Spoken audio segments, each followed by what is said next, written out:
ہم تو رکھتے ہیں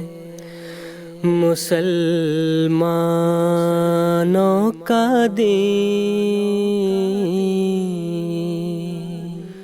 دل سے ہے خدا میں ختم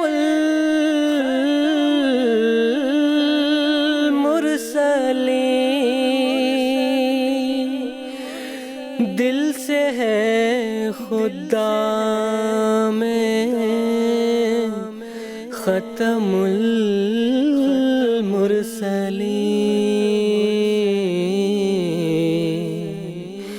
ختم المرسلین۔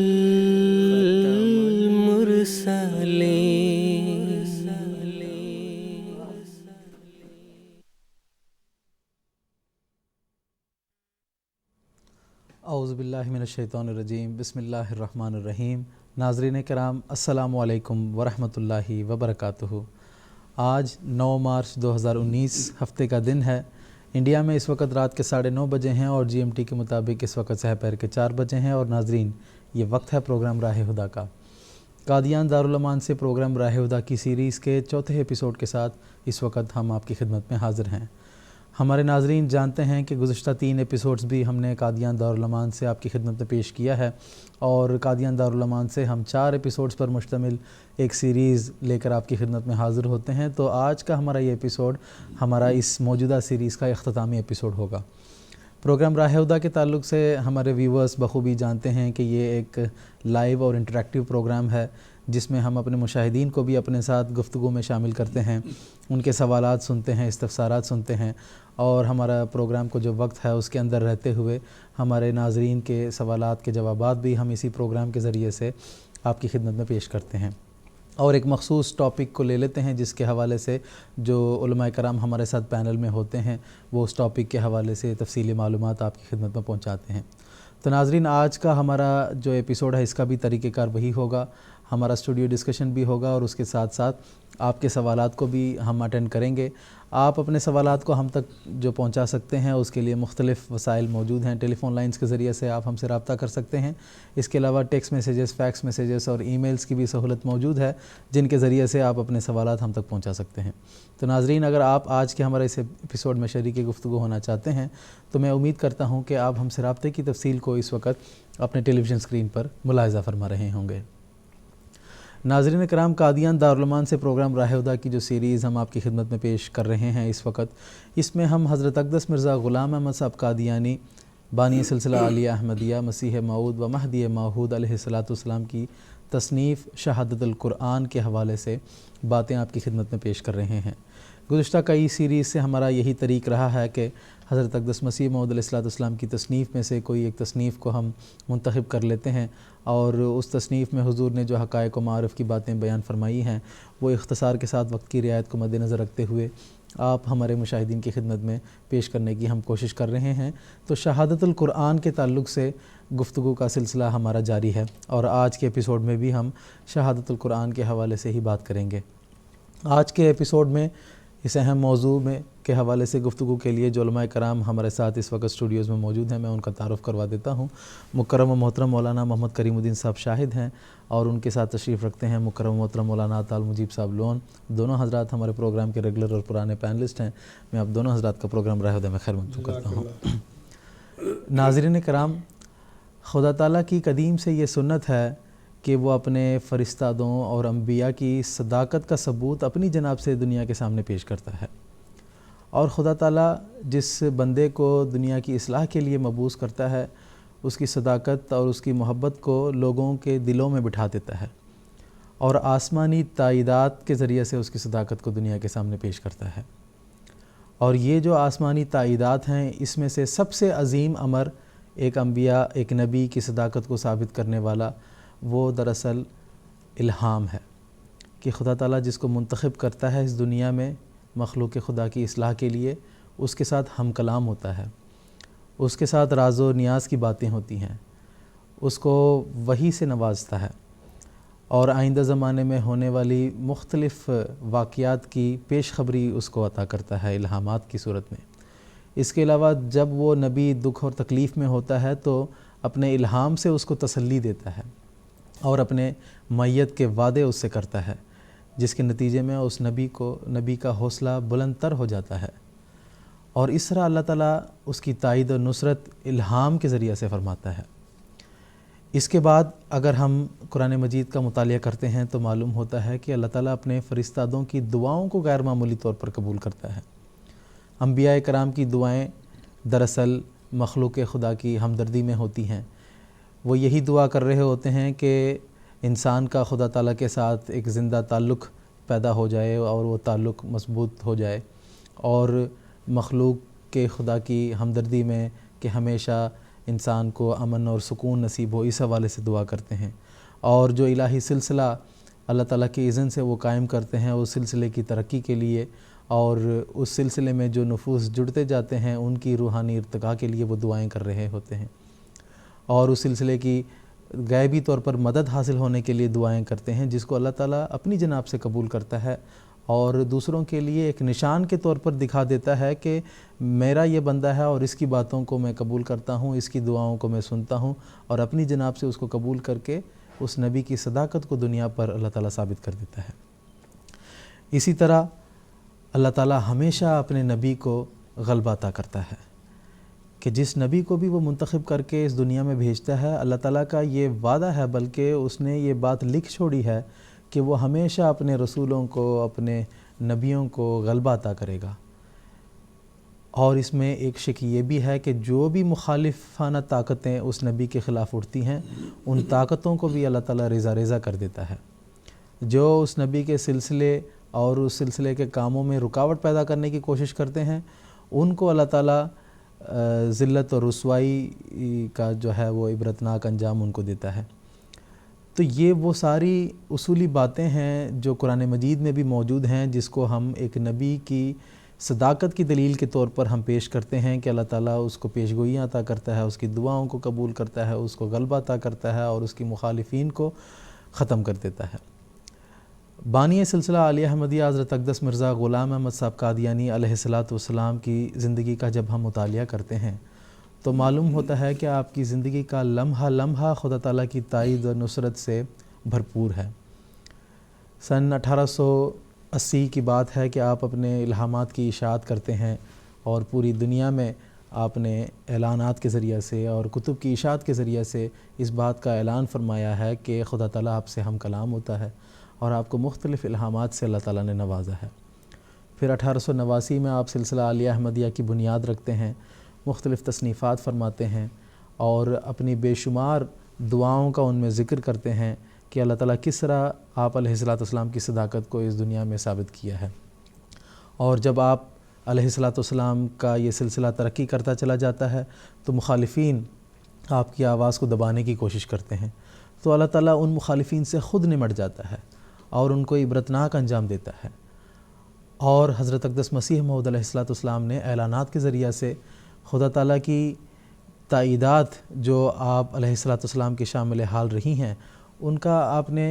شائع فرمایا ہے اور اس بات کو اپنی صداقت کی دلیل کے طور پر پیش فرمایا ہے۔ اور کتاب شہادت القرآن میں بھی آپ علیہ الصلوۃ والسلام نے اپنی صداقت کے یہ سارے دلائل کو اختصار کے ساتھ بیان فرمائے ہیں، اور کتاب کا نام ہی دراصل حضرت مسیح السلام نے شہادت القرآن رکھا ہے، یعنی آپ یہ ثابت آپ نے اس کتاب میں اپنی اس تصریف میں کیا ہے کہ مسیح موعود یا امام مہدی کے تعلق سے صرف احادیث میں ہی خبریں نہیں ہیں، بلکہ اس کی آمد کے تعلق سے قرآن مجید میں بھی پیش گوئیاں موجود ہیں، اور ایک خدا تعالیٰ کا سچا فرستادہ جب اللہ تعالیٰ کے اذن سے اپنے دعوے کو دنیا کے سامنے پیش کرتا ہے تو اس کی صداقت کو پرکھنے کے لیے بھی قرآن مجید نے مختلف اصول و ضوابط بیان کیے ہیں، مختلف شہادتیں اور گواہیاں قرآن مجید نے بیان کی ہیں، جس معیار کو جس کسوٹی پر رکھ کر ایک نبی اور خدا تعالیٰ کے فرستادہ کی صداقت کو پرکھا جا سکتا ہے۔ چنانچہ حضرت اقدس مسیح موعود علیہ الصلوۃ والسلام نے وہ ساری نشانیاں اور علامات کو اپنی اس تصنیف میں بیان فرمائی ہیں جو دراصل آپ علیہ الصلوۃ والسلام کی صداقت کے مضبوط تر دلائل ہیں۔ تو ناظرین، آج کے ایپیسوڈ میں بھی ہم شہادت القرآن کے تعلق سے ہی بات کریں گے، اور آج ہمارا آخری ایپیسوڈ ہے، اور کوشش کریں گے کہ اس کتاب میں حضرت مسیح السلام نے جو بھی علوم و معارف کی باتیں بیان کی ہیں اس کو کسی حد تک ہم اس کا احاطہ کرنے کی کوشش کریں گے تاکہ ہمارے ناظرین جو ہیں وہ کتاب شہادت القرآن کے تعلق سے صحیح معلومات حاصل کر سکیں. لیکن پھر بھی ہم اپنے ناظرین کو یہی کہنا چاہیں گے کہ آپ از خود حضرت مسیح موعود السلام کی اس تصنیف کا مطالعہ کریں. حضور کی ساری تصانیف جو ہیں روحانی خزائن کے نام سے اس کی جلدیں موجود ہیں. جماعت احمدیہ کی جو آفیشیل ویب سائٹ ہے alislam.org اس میں بھی یہ ساری تصنیفیں موجود ہیں. روحانی خزائن کی 6ٹھی جلد میں کتاب شہادت القرآن موجود ہے. میں اپنے مشاہدین سے درخواست کروں گا کہ آپ خود حضرت مسیح موعود السلام کی کتب کا مطالعہ کریں تاکہ آپ بھی جو خزائن آسمانی اور روحانی حضرت مسیح موعود السلام نے اپنی امت کو عطا فرمائے ہیں اس سے بھی وافر حصے میں جو ہے آپ اس کا فائدہ اٹھا سکیں. اس مختصر سی تمہید کے بعد آج میں گفتگو کا آغاز محترم مولانا محمد کریم الدین صاحب شاہد سے کرنا چاہوں گا کہ اس کتاب میں حضرت مسیح موعود علیہ السلام نے اس بات کو بھی اٹھایا ہے کہ عام طور پر یہ اعتراض کیا جاتا ہے کہ امام مہدی یا مسیح موعود کے تعلق سے جو باتیں پیش کی جاتی ہیں ان کی صداقت کے حوالے سے تو اکثر احادیث سے جو ہے یہ باتیں پیش کی جاتی ہیں. تو قرآن مجید میں بھی اس قسم کی بہت سی علامات بیان کی گئی ہیں جس کے حوالے سے ہم گزشتہ ایپیسوڈز میں تفصیل کے ساتھ بات کرتے آئے ہیں. تو احادیث میں جو ایسی علامات موجود ہیں اس کو ہم کس طرح پرکھ سکتے ہیں اور کیا احادیث میں کسی نبی کی آمد کے تعلق سے خبر موجود ہے تو کیا ہم اس پر ایمان نہیں لائیں گے, اس پر ان باتوں پر یقین نہیں کریں گے؟ تو احادیث کا کیا معیار ہے اس کو پرکھنے کا اور اس کو سمجھنے کا کیا اصول ہے جو مسیح موعود السلام نے بیان فرمایا ہے؟ جزاکم اللہ. بسم اللہ الرحمن الرحیم. ناظرین کرام السلام علیکم ورحمۃ اللہ وبرکاتہ. طارق صاحب یہ بڑی عجیب بات ہے کہ 1300 سال سے تمام مسلمان کے فرقے چاہے وہ سنی ہوں شیعہ ہوں اہل حدیث ہوں کوئی بھی ہوں اس بات پر یقین رکھتے چلے آ رہے ہیں کہ امت محمدیہ میں جب بگاڑ پیدا ہوگا تو اس وقت اس کی اصلاح کے لیے مسیح ابن مریم تشریف لائیں گے. اب یہ اور بات ہے کہ مسیح ابن مریم کس رنگ میں تشریف لائیں گے وہ الگ بات ہے. تو لیکن یہ ہے کہ 1300 سال سے تمام مسلمانوں کا ایک متفقہ عقیدہ یہ چلا آ رہا ہے. اور جب وہ آنے والا آ گیا اور اس نے دعویٰ کیا کہ میں خدا کی طرف سے مسیح اور مہدی کے طور پر آیا ہوں اور اللہ تعالیٰ نے میری صداقت کے لیے نشان ظاہر کیے ہیں, تو بالکل اسی طرح جیسا کہ حضرت محمد مصطفیٰ صلی اللہ علیہ وسلم کی صداقت کے لیے بائبل میں بہت ساری نشانیاں لکھی ہوئی تھیں, اس کے مطابق بہت سارے ہمارے یہودی بھائی جو ہیں وہ مدینے میں آ کر آباد ہو گئے تھے کہ یہاں پر وہ علامات پوری ہوتی ہیں, یہاں وہ نبی آئے گا.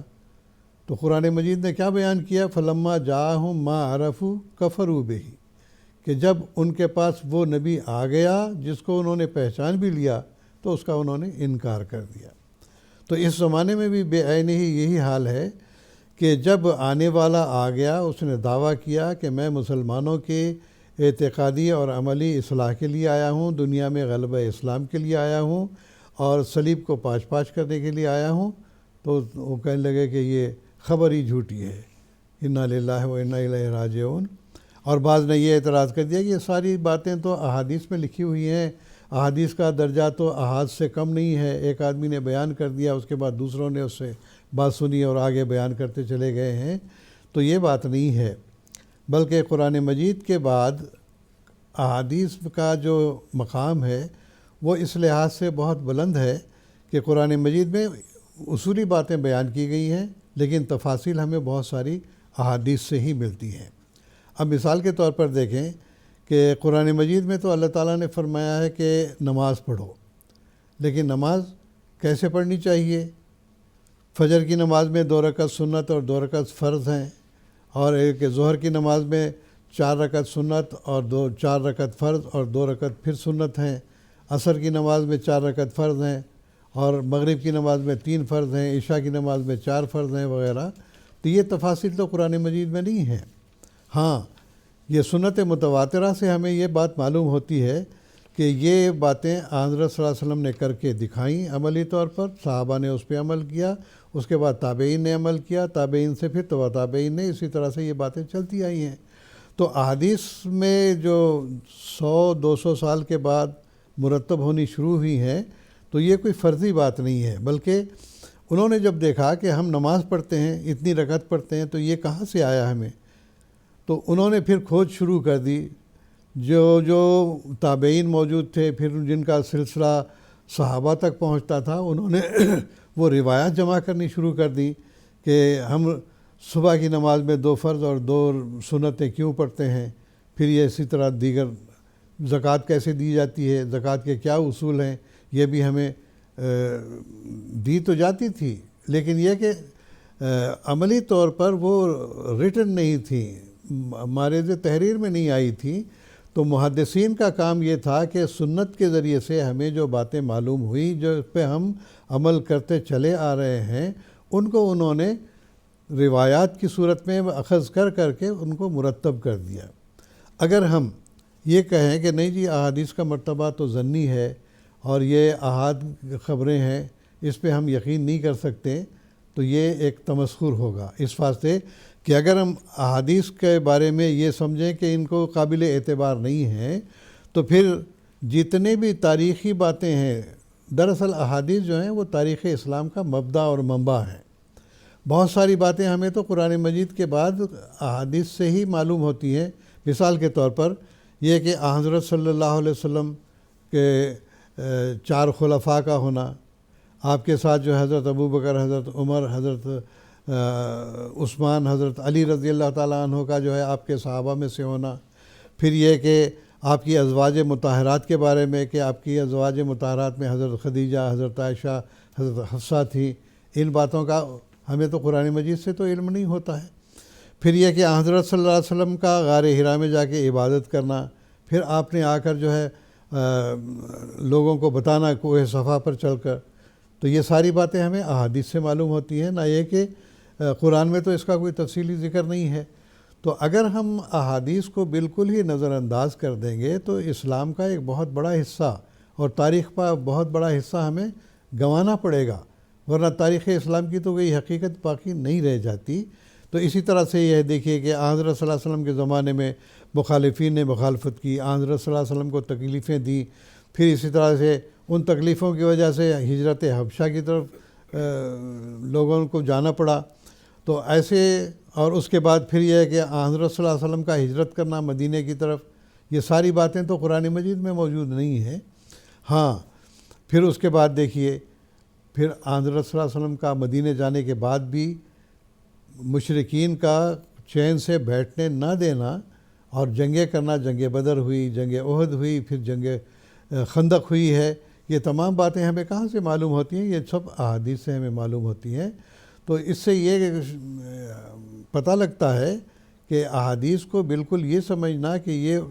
درجہ احاد سے زیادہ نہیں ہے، اس واسطے ان کے اوپر اعتبار نہیں کیا جا سکتا۔ تو بہت سارے مسلمات ایسے ہیں اسلام کے کہ ان سے ہمیں ہاتھ دھونا پڑے گا۔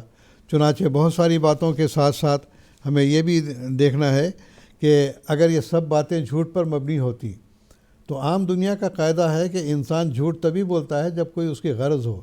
کوئی مجبوری ہو، مجبوری کے عالم میں انسان جھوٹ بولتا ہے، ورنہ عام طور پر انسان سچائی کو ہی اختیار کرتا ہے۔ تو ایسی کوئی وجہ نہیں ہے کہ بلا وجہ کسی نے جھوٹی باتیں یہ منسوب کر دی ہوں کہ نعوذ باللہ من ذالک، حضرت صلی اللہ علیہ وسلم نے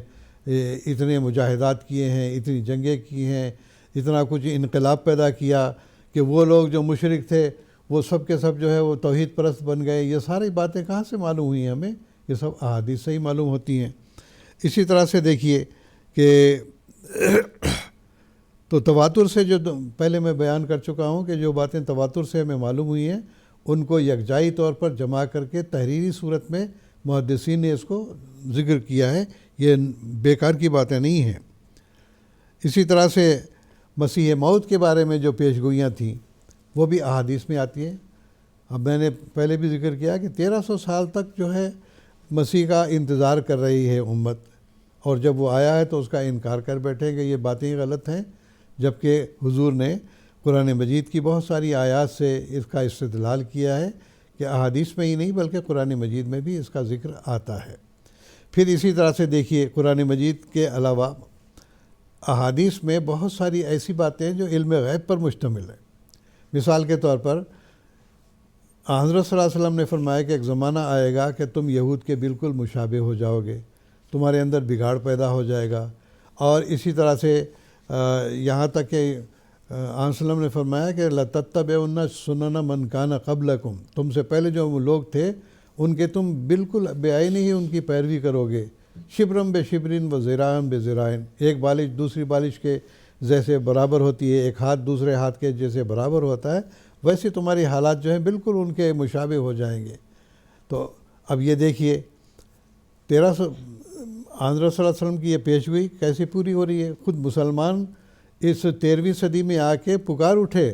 کہ مسلمان بگڑ گئے ہیں، قرآن کو انہوں نے چھوڑ دیا ہوا ہے، اور عام حضرت صلی اللہ علیہ وسلم کی سنت پر وہ عمل نہیں کر رہے ہیں، مسجدیں جو ہیں وہ ہدایت سے خالی ہو گئی ہیں. ساری کی ساری باتیں خود مسلمان علماء نے مرثیت تک لکھ دیے کہ مسلمان بگڑ چکے ہیں. اور اب بھی آپ دیکھیں گے کہ احادیث کے مطابق جو آتا ہے، آن وسلم نے فرمایا تھا کہ اے لوگو تم میرے بعد اس طرح سے لڑائی جھگڑے نہ کرنا کہ ایک دوسرے کی گردنیں کاٹتے پھرو. چنانچہ احادیث میں اس کا ذکر آتا ہے. اب یہ دیکھیے کیا حال ہو رہا ہے مسلمانوں کا. جب سے خلافت راشدہ ختم ہوئی ہے اس کے بعد جو بادشاہت کا دور شروع ہوا، ظالم بادشاہ آئے، پھر کاٹنے والے بادشاہ آئے، اور ایک دوسرے سے لڑائیاں انہوں نے کی ہیں. اور آج کل بھی کیا ہو رہا ہے، وہی حالات ہیں. دیکھیے آپ مصر میں، یہ سیریا میں کیا ہو رہا ہے، عراق میں کیا ہو رہا ہے، ہر جگہ یہی بات ہے کہ ایک دوسرے کے جہاد کا نام تو لیتے ہیں لیکن کس کی گردنیں کاٹ رہے ہیں؟ اپنے ہی مسلمان بھائیوں کی گردنیں کاٹ رہے ہیں. یہ سب بگاڑ کہاں سے پیدا ہوا؟ احادیث میں یہ ساری پیشگوئیاں موجود ہیں. علم غیب پر مشتمل یہ پیشگوئیاں ہیں، یہ جھوٹی تو نہیں ہو سکتی. اللہ تعالیٰ نے بتایا تھا حضرت صلی اللہ علیہ وسلم کو، آپ نے ان کو بیان کیا، اور بے عینی ہی وہ باتیں پوری ہو رہی ہیں. تو یہ دلیل ہے اس بات کی کہ وہ بیکار کی باتیں نہیں ہیں، ظنی باتیں نہیں ہیں، اور یہ فرضی باتیں نہیں ہیں، بلکہ اس میں بھی ایک حقیقت ہے، اور یہ باتیں بھی قرآن کے مخالف نہیں ہیں. پھر اسی طرح سے حضرت صلی اللہ علیہ وسلم نے یہ بھی پیشگوئی کی تھی کہ مسلمانوں کے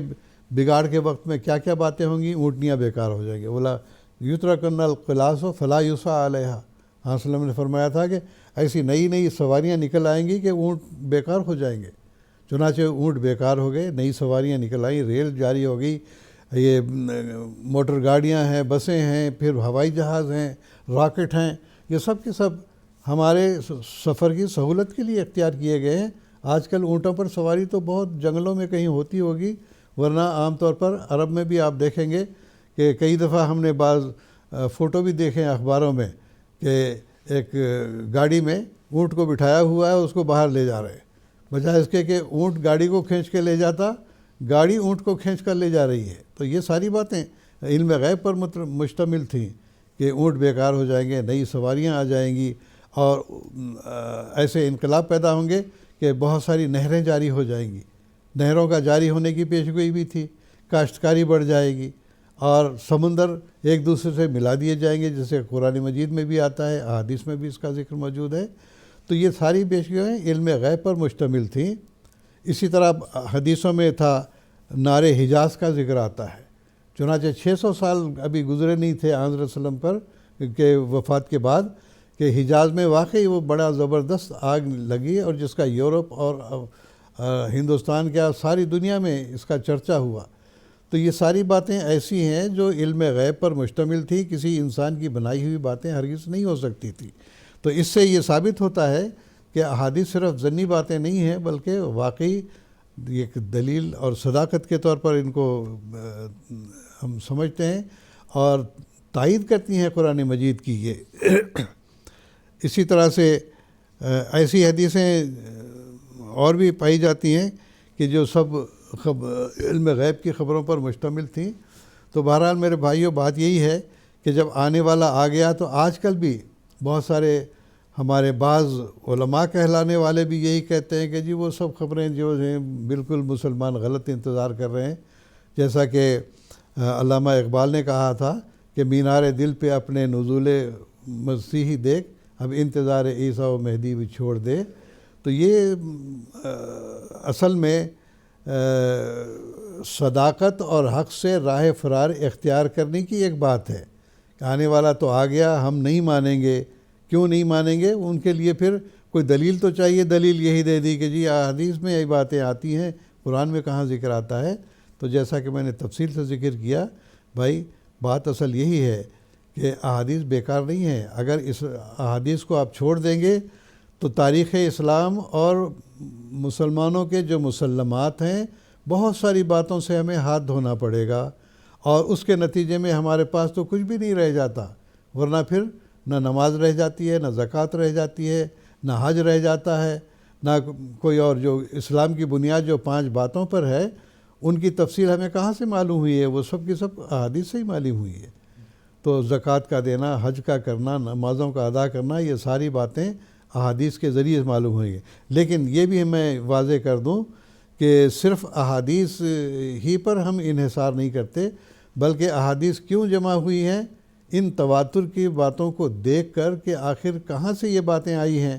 تو انہوں نے کھوج کی اور ان باتوں کو مدون کرنے کے لیے ایسے افراد تلاش کیے جو تابعین نے صحابہ سے کن کن کی ملاقات ہوئی, ان صحابہ نے آن وسلم سے کیا کیا باتیں سنی, نماز کے بارے میں کیا سنا, زکوٰۃ کے بارے میں کیا سنا, اور جہاد کے بارے میں کیا سنا, اور مال غنیمت کے بارے میں کیا سنا ہے, وغیرہ وغیرہ. حج کیسے کرنا چاہیے, کیا ارکان ہیں حج کے, یہ سب کے سب قرآن مجید میں تو یہ تفاصیل نہیں ہیں. تو جن باتوں کو تواتر سے مسلمان مان رہے تھے, ان باتوں کو مدون تحریر میں کیا گیا, اور یہ محدثین نے, چاہے وہ بخاری ہے, مسلم ہے, ترمذی ہیں, صحاح ستہ کی تمام احادیث ہیں, وہ سب کے سب اللہ تعالیٰ کے فضل سے قرآن مجید کی تائید کرنے والی ہیں, اور تمام مسلمان اس بات کو مانتے ہیں. اور اگر اس کو چھوڑ دیں گے تو ہمارا دین کا بہت سارا حصہ ضائع ہو جائے گا. جی, جزاک اللہ تعالیٰ خیر. اب ہم اپنے پروگرام کے اس حصے کی طرف بھی چلیں گے جہاں پر ہم اپنے مشاہدین سے بات کرتے ہیں. اس وقت لندن سے مکرم مظفر بٹ صاحب ہمارے ساتھ ٹیلی فون لائن پر موجود ہیں, ان سے بات کرتے ہیں اور ان کا سوال سنتے ہیں. السلام علیکم ورحمۃ اللہ. مظفر بٹ صاحب. وعلیکم السلام. میرا نام مظفر بٹ ہے, میں لندن سے بول رہا ہوں, رحمتن جماعت سے. ریچمونڈ پارک کے پاس ہی میرا گھر ہے. کبھی جلسے پہ تشریف لائیں تو ریچمونڈ پارک ضرور آئیں, بہت اچھی جگہ دیکھنے والی,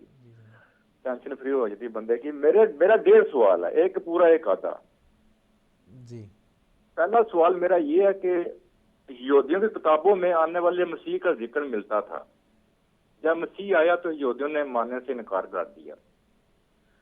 نبی کریم صلی اللہ علیہ وسلم کی حدیث ہے کہ میری امت یہودیوں کے مشابہ ہو جائے گی جیسے ایک جوتا دوسرے جوتے کے مشابہ. تو آنے والے مسیح کو ابن مسیح کیوں کہا گیا ہے؟ یہ میرا ایک سوال ہے. اور آدھا سوال بھی کہہ سکتا ہوں؟ جی جی جی جی پوچھیں. میں کبھی زندگی میں مطمئن نہیں ہوا تھا. غلاموں اور لونڈیوں کے ساتھ ازدواجی جو تعلق رکھتے ہیں وہ اس میں شادی کی کوئی شرط نہیں ہے. سوال کرتا تھا تو جواب میں جو بھی دیتا تھا میں مطمئن نہیں ہوتا تھا, لیکن خاموش ہو جاتا تھا. تو کچھ دن پہلے میرے ایک دوست ہیں جرمن میں ہوتے ہیں, ہمبرگ میں, تو ان سے میں نے سوال کیا تو انہوں نے مجھے خلیفہ رابعہ رحمہ اللہ کا ایک لنک بھیجا, ویڈیو لنک. وہ 26 منٹ کا لنک ہے. میں مطمئن ہو گیا, میری دل کی خلش, میں بالکل سکون میں ہو گیا. لیکن اس میں ایک فکر ہے, جب خلیفہ رابعہ رحمہ اللہ نے بولا, وہ فکرے نے میرے دل میں خلش ڈال دی ہے. وہ فکرہ جیسے انہوں نے بولا ویسے ہی میں بولتا ہوں. شادی نہ بھی ہو اور لونڈی سے بچہ پیدا ہو جائے, ماں وہ آزاد بھی ہو جاتی ہے اور منقوہ بھی سمجھی جائے گی, اس کے شہری حقوق برابر ہو جائیں گے. تو بچے کی کیا حیثیت ہوگی جب بچہ پیدا ہوگا, اس کی شہری سے کیا ہوگی؟ اس کی مجھے نہیں سمجھ آ رہی. وہ لونڈی سے بچہ پیدا ہو جائے, ماں وہ آزاد بھی ہو جاتی ہے اور منقوہ بھی سمجھی جاتی ہے, اس کے شہری حقوق برابر ہو جاتے ہیں. ٹھیک ہے جناب. جی ٹھیک ہے جناب, جزاکم اللہ, شکریہ آپ کا. جہاں تک دوسرے سوال کا تعلق ہے تو جب تک ہم اس کانٹیکس پر نہیں جاتے ہیں اور وہ ویڈیو ہمارے سامنے نہیں آ جاتی کہ کس پس منظر میں کیا باتیں پہلی ہوئی ہیں, وہ ساری چیزیں جو ہے نا ہم اس کو جب تک ہم نہیں جانتے ہیں تب تک ہم بات نہیں کر سکتے ہیں. پھر دوسرا یہ ہے کہ میں یہ بھی بتانا چاہوں گا کہ اس قسم کے جو سوالات ہیں اس کے لیے MTA کا ایک علیحدہ پروگرام بھی ہے, فقہی مسائل, جس میں آپ اس قسم کے جو سوالات ہیں جو فقہ سے متعلق ہیں وہ آپ پوچھ سکتے ہیں. پروگرام راہ ہدیٰ میں ہم تبلیغ کے حوالے سے اور حضرت مسیح موعود السلام کی بعثت, دعاوی اور آپ کے الہامات, پیشگوئیاں, دعائیں, اس حوالے سے ہم بات کرتے ہیں. تو جہاں تک پہلا سوال کا تعلق ہے کہ مسیح ابن مریم نام کیوں دیا گیا ہے, اس بارے میں میں محترم مولانا طارق مجیب لون صاحب سے پوچھنا چاہوں گا. جی جزاکم اللہ. بسم اللہ الرحمن الرحیم. جہاں تک ان کا یہ سوال ہے کہ آنے والے موعود کو مسیح ابن مریم کیوں کہا گیا، تو اس حوالے سے عرض یہ ہے کہ اللہ تعالیٰ نے قرآن مجید میں امت موسویہ اور امت محمدیہ کی کامل مشابہت کا ذکر فرمایا ہے۔ چنانچہ یہ کتاب جس کا ہم ذکر کر رہے ہیں آج کی ہماری جو سیریز قادیان سے چل رہی ہے، شہادت القرآن کتاب حضرت مسیح موعود علیہ السلام کی جو لطیف تصنیف ہے، اس کے بارے میں ہم ذکر کر رہے ہیں، اس کے موضوعات کے بارے میں ہم گفتگو کر رہے ہیں۔ اس میں بھی حضرت مسیح موعود علیہ السلام نے اس بات کا ذکر فرمایا ہے، اس مشابہت کا جو امت موسویہ اور امت محمدیہ میں ہے، اس کامل مشابہت کا حضور علیہ السلام نے ذکر فرمایا ہے۔ چنانچہ اس حوالے سے حضور نے اس بات کا ذکر فرمایا ہے کہ سورہ مزمل کی آیت میں اللہ تعالیٰ فرماتا ہے حضرت نبی اکرم صلی اللہ علیہ وسلم کے تعلق سے کہ انا ارسلنا الیکم رسولا شاہدن علیکم کما ارسلنا الی فرعون رسولا، کہ ہم نے ایک ایسا رسول تمہاری طرف مبعوث کیا ہے جو تمہارے اوپر نگران ہے، اور اسی طرح ہم نے اس کو تمہاری طرف مبعوث کیا ہے جس طرح ہم نے فرعون کی طرف ایک رسول کو مبعوث کیا تھا۔ یعنی اس میں واضح رنگ میں اللہ تعالیٰ نے حضرت موسیٰ علیہ السلام اور حضرت محمد عربی صلی اللہ علیہ وسلم کی مشابہت کا ذکر فرمایا ہے۔ بانی امت موسویہ اور بانی امت محمدیہ کی آپس میں کامل مشابہت کا ذکر فرمایا۔ پھر آگے مزید اور چلیں تو قرآن مجید کی آیت سورہ نور کی آیت استخلاف سے ہمیں یہ پتہ لگتا ہے، جس میں اللہ تعالیٰ نے فرمایا کہ وعد اللہ الذین آمنوا منکم وعملوا الصالحات لیستخلفنہم فی الارض کما استخلف الذین من قبلہم، کہ اللہ تعالیٰ نے مومنوں اور اعمال صالحہ بجا لانے والوں سے یہ پکا وعدہ کیا ہے کہ وہ ان میں اسی طرح خلافت کو قائم کرے گا جس طرح اس نے ان سے پہلے یعنی امت موسویہ میں خلافت کو قائم کیا تھا۔ تو یہاں پر بھی اللہ تعالیٰ نے اسی مشابہت کا ذکر فرمایا جو سورہ مزمل کی آیت میں اللہ تعالیٰ نے ذکر فرمایا۔ تو یہ جو اللہ تعالیٰ نے ابتدا میں بھی مشابہت کا ذکر فرمایا، پھر حضرت موسیٰ علیہ السلام کے بعد آنے والے خلفاء اور حضرت نبی اکرم صلی اللہ علیہ وسلم کے بعد آنے والے خلفاء کی مشابہت کا ذکر فرمایا، تو اس سے ہمیں پتہ لگتا ہے کہ ان دونوں امتوں کی کامل مشابہت کا اللہ تعالیٰ نے واضح رنگ میں ذکر فرمایا۔ تو یہ کامل مشابہت شروع میں بھی ہے، بیچ میں بھی ہے، تو یقیناً اس مشابہت کا اختتام اور انتہا پر پہنچنا ضروری تھا۔ وہ تب ہی ہو سکتا ہے جب حضرت موسیٰ علیہ السلام کے بعد جس طرح 14ویں صدی میں حضرت مسیح ابن مریم حضرت عیسیٰ علیہ السلام مبعوث ہوئے تھے، انہی جیسا ایک وجود امت محمدیہ میں بھی پیدا ہوتا، انہی جیسا ایک وجود امت محمدیہ کی حضرت نبی اکرم صلی اللہ علیہ وسلم کی بعثت کے بعد 14ویں صدی میں پیدا ہوتا۔ اور یہ مسیح ابن مریم جو کہ بنیادی سوال ہے اس کا جواب میں اب عرض کرتا ہوں کہ مسیح ابن مریم ہی نام اس لیے دیا گیا تاکہ اس کامل مشابہت کو یہاں پر بھی جیسے قرآن مجید کی ان دونوں آیات میں بیان کیا گیا، یہاں پر بھی حضرت نبی اکرم صلی اللہ علیہ وسلم نے اس کامل مشابہت کو بیان کیا ہے کہ ایسا وہ مشابہ ہوگا آنے والا مسیح جو اس امت محمدیہ میں آئے گا کہ عین ویسا ہی وہ ہوگا جیسے کہ امت موسویہ کے 14ویں صدی میں مسیح ابن مریم آئے تھے۔ اور ایک بات یہ بھی ضمناً یہ بھی عرض کر دوں کہ عربی زبان کا یہ قاعدہ ہے کہ جب مشابہت کامل مشابہت کا ذکر کیا جاتا ہے تو بیچ میں حرف تشبیہ کو بھی ہٹا دیا جاتا ہے۔ یہ نہیں کہا جاتا کہ فلاں آدمی کے جیسا ہے،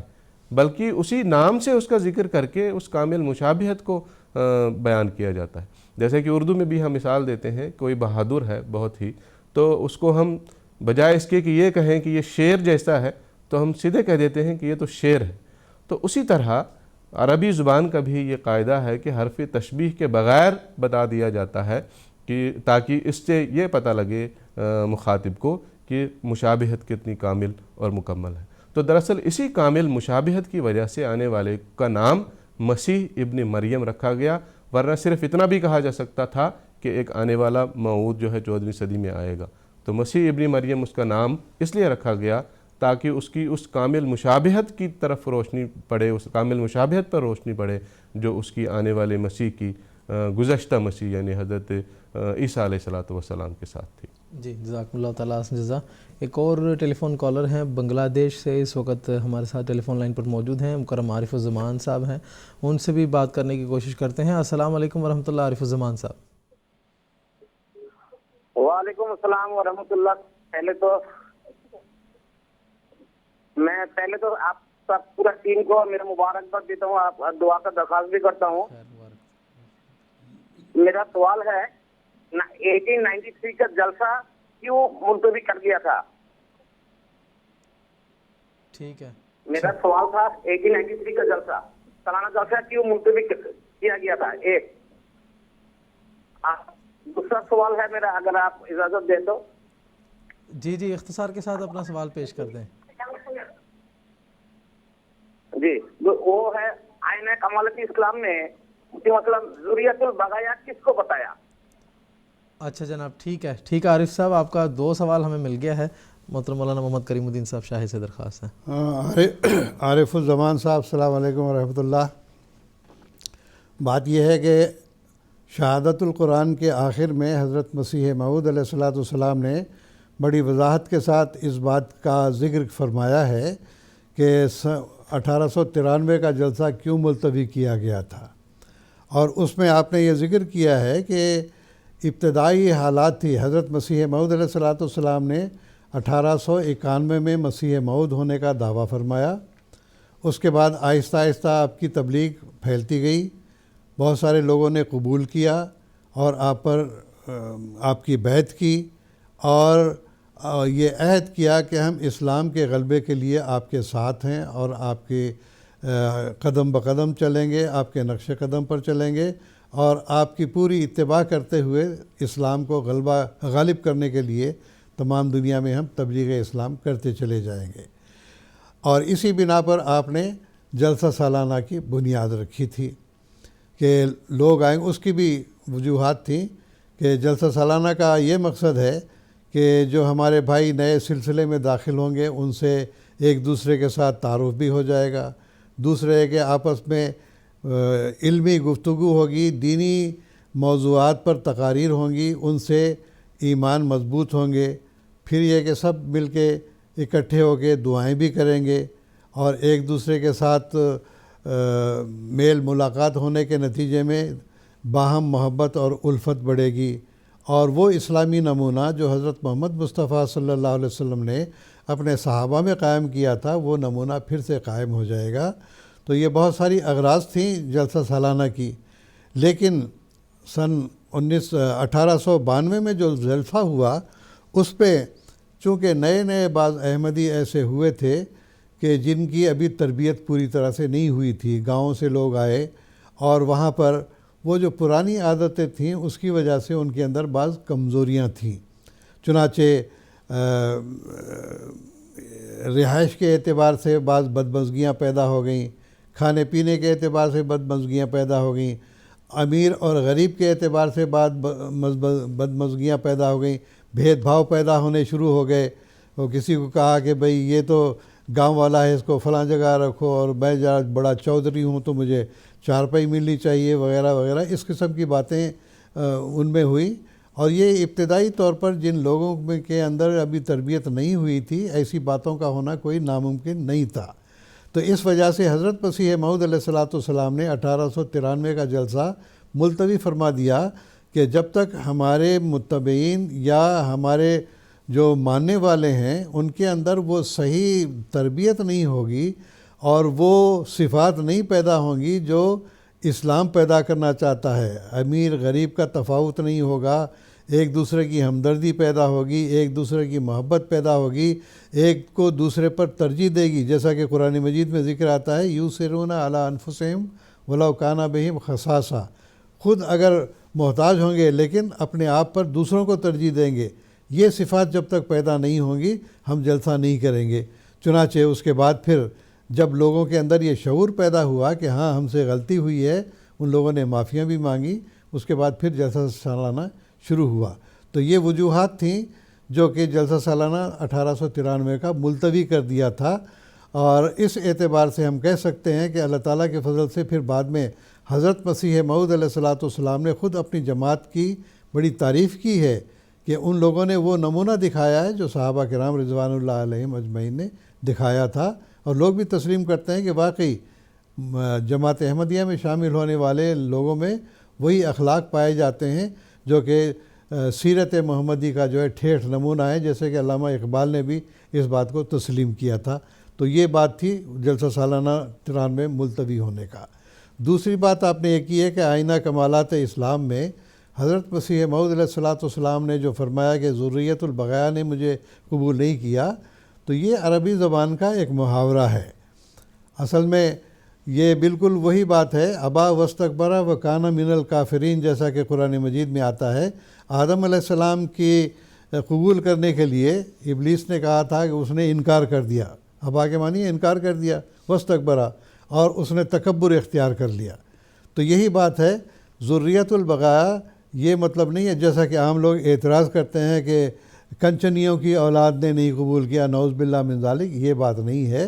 بلکہ سرکش انسان اس سے مراد ہے۔ ذریت البغایا کہتے ہیں سرکش انسان، بغاوت کرنے والا، اردو میں وہ کہتے ہیں نا باغی ہو گیا ہے، یہ بغاوت کرتا ہے۔ تو یہ ٹھیک ہے، غلط معنوں میں بھی بعض الفاظ استعمال ہوتے ہیں، لیکن مسیح موعود علیہ السلام نے فرمایا کہ کل مسلمین کیا ہے یقبلنی، ہر مسلمان جو ہے وہ مجھے مان لے گا، مجھے تسلیم کر لے گا، الا ذریت البغایا، جو سرکش انسان ہے جس کے اندر تکبر پایا جاتا ہے وہ مجھے نہیں مانے گا۔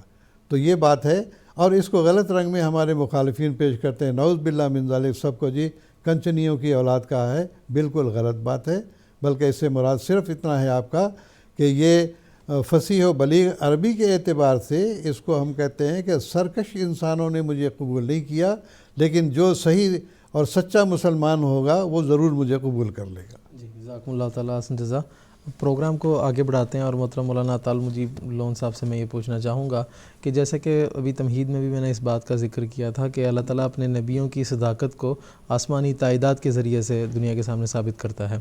تو اس میں سب سے عظیم چیز جو ہے وہ الہام ہے، جس کے ذریعے سے اللہ تعالیٰ اپنے نبی کی صداقت کو ظاہر کرتا ہے۔ تو حضرت اقدس مسیح موعود علیہ السلام کی صداقت کے حوالے سے آپ کو جو الہام ہوئے ہیں اللہ تعالیٰ جو آپ سے ہم کلام ہوا ہے، اس کے بارے میں آپ سے تفصیل سننا چاہوں گا۔ جزاکم اللہ حسن جزا۔ اللہ تعالیٰ نے جس قدر بھی انبیاء دنیا میں مبعوث کیے ہیں، ہمیشہ ان کی مختلف ذرائع سے، مختلف طریقوں سے ان کی تائید اور نصرت کی ہے، اور ان کے صداقت کے نشانات دنیا کو دکھائے ہیں۔ حضرت مسیح موعود علیہ السلام نے ایک موقع پر فرمایا ہے کہ صادقوں کے منہ اور ہوتے ہیں اور کاذبوں کے منہ اور ہوتے ہیں، اور اسی بات کو حضرت نبی اکرم صلی اللہ علیہ وسلم نے ایک حدیث میں یوں بیان فرمایا ہے کہ ان وجہہ لیس بوجہ کذاب، کہ جو صادق ہوتا ہے اس کا چہرہ کذاب کے چہرے کی طرح نہیں ہوتا ہے، بلکہ اس کے لیے اس کا انجام جو ہے، صادق کا انجام جو ہے وہ کاذب کے انجام کی طرح ہرگز نہیں ہوتا، بلکہ اس کے لیے طرح طرح کے نشانات اور اللہ تعالیٰ کے نشانات ظاہر ہوتے ہیں، اللہ تعالیٰ کی طرف سے تائیدات اور نصرتیں ظاہر ہوتی ہیں، جن کے ذریعے سے اس صادق کی صداقت جو ہے وہ دنیا کے سامنے ظاہر و باہر ہو جاتی ہے۔ انہی نشانات میں سے، جیسا کہ ابھی آپ نے سوال میں بھی اور اپنی تمہید میں بھی ذکر کیا، انہی نشانات میں سے ایک عظیم الشان نشان اللہ تعالیٰ کا الہام اور وحی ہے، اور اللہ تعالیٰ کا اپنے مرسل کے ساتھ ہم کلام ہونا ہے، جو اس بات کی عکاسی کرتا ہے، اس بات کی دلیل ہوتا ہے کہ یقیناً یہ مدعی جو ہے، الہام کا مدعی جو الہام کا دعویٰ کرنے والا ہے، یقیناً اللہ تعالیٰ کی طرف سے ہے، کیونکہ اس کے لیے اس الہام کے ذریعے ایسے نشانات اللہ تعالیٰ دکھاتا ہے،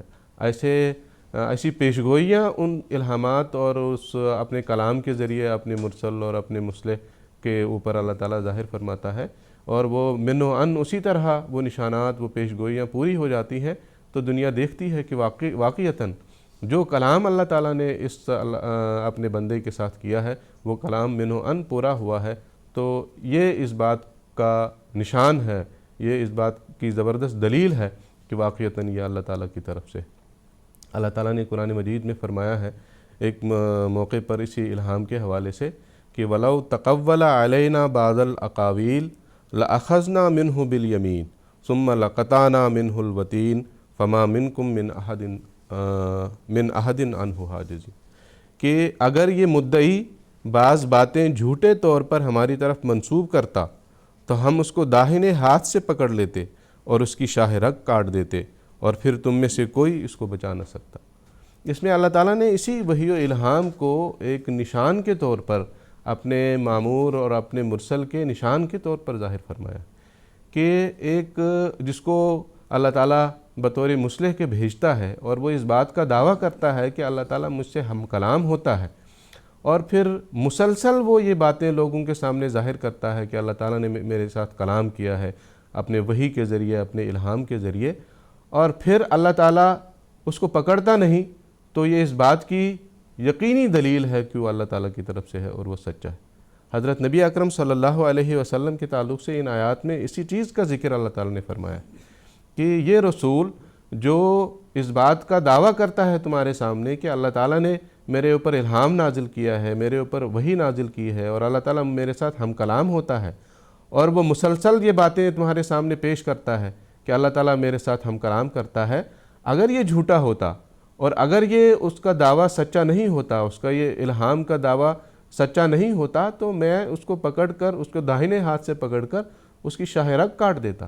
وہ اللہ تعالیٰ نے اس بات کی طرف اشارہ فرمایا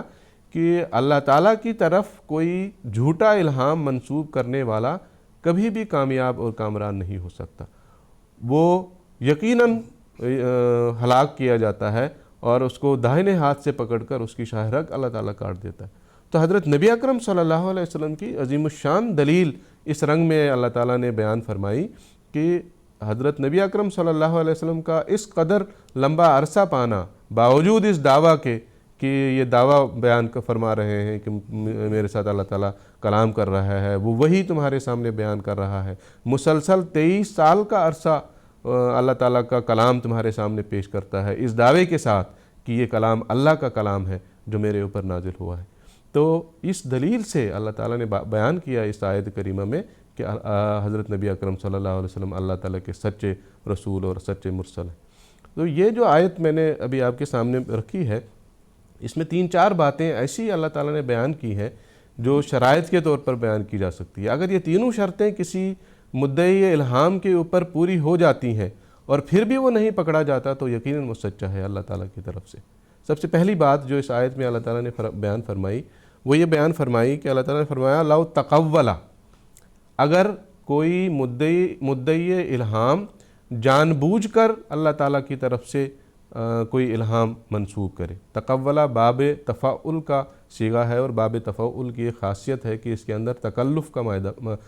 کے معنی پائے جاتے ہیں، یعنی جان بوجھ کر عمدن کسی چیز کو بیان کرنا، یعنی یہ جانتے بوجھتے ہوئے اللہ تعالیٰ کا کوئی مدعی جو ہے اپنے کلام کو، اپنی باتوں کو اللہ تعالیٰ کی طرف منسوب کر کے کہے کہ یہ جو میں باتیں تمہارے سامنے بیان کر رہا ہوں یہ اللہ تعالیٰ نے مجھے بتائی ہیں، اللہ تعالیٰ نے بذریعہ وحی اور الہام مجھے سکھائی ہیں اور بتائی، اور جانتے بوجھتے ہوئے یہ بات بیان کر رہا ہو۔ یہ نہیں ہے کہ وہ حواس باختہ ہے یا مجنون ہے، تو ایسے شخص پر یہ جو شرط اس میں بیان کی گئی ہے اور جو سزا اس آیت کریمہ میں بیان کی گئی ہے اس کے اوپر وارد نہیں ہو سکتی۔ پھر دوسری چیز جو اللہ تعالیٰ نے اس قرآن مجید کی آیت میں بیان کی وہ یہ کہ لو تقولا علینا، مدعی الہام جو ہے وہ اگر ہمارے اوپر، ہماری طرف اپنے قول کو، اپنی بات کو منسوب کرے، یہ نہیں کہ اللہ تعالیٰ کا قائل ہی نہیں اور ایسے ہی باتیں بیان کر کے کہتا ہے یہ میرا الہام ہے، یہ وہ ہے، یہ ہے، تو وہ قائل ہونا چاہیے اس بات کا، اللہ تعالیٰ کا قائل ہونا چاہیے، ہستی باری تعالیٰ کا قائل ہونا چاہیے۔ پھر اللہ تعالیٰ نے فرمایا بعض الاقاویل، کہ اس کے کوئی خیالات کو وہ اپنا الہام نہ کہتا ہو بلکہ اس اقوال کے رنگ میں وہ باتیں دنیا کے سامنے پیش کرتا ہو، لفظی الہام وہ بتاتا ہو لوگوں کو کہ یہ الفاظ ہیں جو اللہ تعالیٰ نے میرے ساتھ کلام کے رنگ میں کیا ہے، یہ وحی کے رنگ میں اللہ تعالیٰ نے یہ الفاظ میرے اوپر نازل کیے ہیں، اور دنیا کو، اور چوتھی بات یہ بھی کہ وہ دنیا کو اس الہام کو بتاتا ہو، علی اعلان دنیا کے سامنے اس بات کو ظاہر کرتا ہو کہ یہ اللہ تعالیٰ نے یہ باتیں میرے ساتھ کی ہیں۔ تو یہ چاروں باتیں اگر کسی مدعی الہام میں پوری ہو جاتی ہیں اور پھر بھی اللہ تعالیٰ اس کو مہلت دیتا ہے، اس کو ہلاک نہیں کرتا، تو یہ یقیناً اس بات کی علامت ہے کہ وہ اللہ تعالیٰ کی طرف سے ہے اور سچا ہے۔ اور پھر اللہ تعالیٰ نے قرآن مجید کی بعض اور آیات میں بھی اسی حقیقت کو بعض دوسرے پیرایوں میں ظاہر فرمایا ہے کہ جو جھوٹا ہوتا ہے، جو الہام کو خدا تعالیٰ کی طرف منسوب کرتا ہے اور مفتری ہوتا ہے، تو اللہ تعالیٰ اس کو بخشتا نہیں ہے، اس کو سزا دیتا ہے، مختلف آیات ہیں. میں چند ایک کا حوالہ وقت کی رعایت سے پیش کرنا چاہوں گا. سورہ طٰہٰ کی ایک آیت میں اللہ تعالیٰ نے فرمایا وَقَدْ خَابَ مَنْ افْتَرَى، کہ جو افطرا کرتا ہے اللہ تعالیٰ کی طرف وحی اور الہام کو منسوب کرتا ہے وہ ناکام اور نامراد رہتا ہے. پھر ایک اور موقع پر فرمایا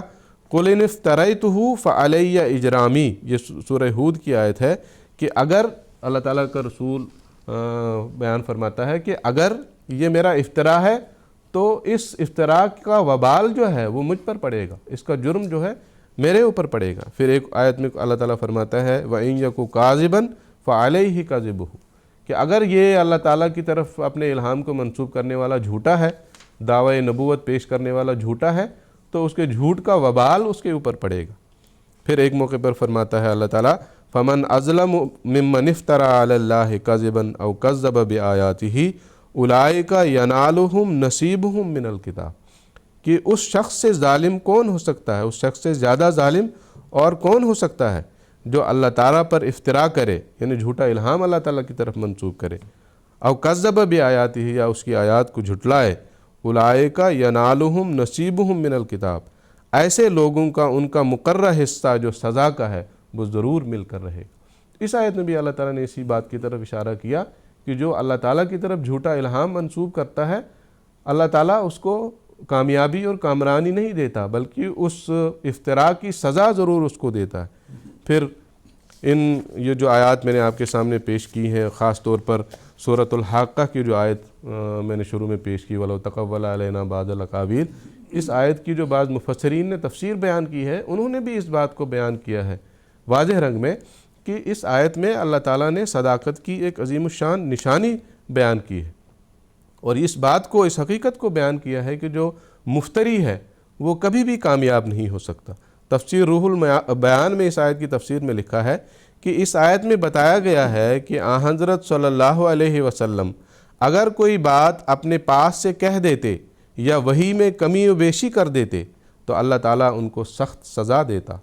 آن حضرت صلی اللہ علیہ وسلم باوجود کہ اللہ کے ہاں سب سے اکرم ہے، جب آپ کا یہ حال ہے تو دوسرا مفتری کیوں کر بچ سکتا ہے. تو اسی دلیل کو روح البیان کے مفسر نے بیان کیا. پھر ابن القیم رحمۃ اللہ علیہ ایک عیسائی مناظر کو یہ دلیل دیتے ہوئے فرماتے ہیں کہ یہ کس طرح ممکن ہے کہ جسے تم مفتری قرار دیتے ہو وہ مسلسل 23 برس تک اللہ تعالیٰ پر افطرا کرتا رہے اور اللہ تعالیٰ بائیں ہمہ اس کو ہلاک کرنے کی بجائے اس کی تائید کرے. تو اس طرح سے اس دلیل کو مفسرین نے بھی اپنے مخالفین کے سامنے بیان کیا ہے اور اس